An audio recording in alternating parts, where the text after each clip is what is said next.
পরীক্ষার মধ্যে আসলে খুব একটা ব্যস্ত সময় পার করছি। তো সবাই কেমন আছেন? আসসালামু আলাইকুম।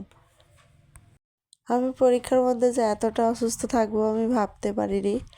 আমার ঠান্ডা লেগে গেছে। প্রতিদিন যাতায়াতে সন্ধ্যা হয়ে যায় বাড়িতে আসতে আসতে। তো এতটাই যে ঠান্ডা লাগে, তারপরে আবার বাচ্চাকে নিয়ে সকালে স্কুলে যেতে হয়, সেখানেও ঠান্ডা লাগে, মানে কোনো সময় আরাম নাই।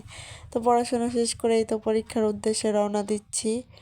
তো আমার বাসা থেকে একটু যেতে দেরি হয়, তো একটু আগেই বের হয়েছিলাম। আমার হাজব্যান্ড আমাকে নিয়ে যাবে, তো তার সাথে রওনা দিয়ে দিলাম। তারপরে মাঝখানে একটু বিরতি। তো পরীক্ষা শেষ করে আবার দেখেন হাতের কি অবস্থা, এতটাই যে কালি বের হয়ে যায়। তো আলহামদুলিল্লাহ পরীক্ষা ভালো হচ্ছে।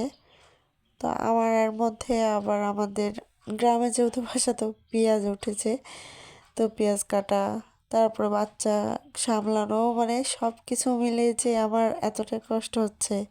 তো আজকের মতো এ পর্যন্ত।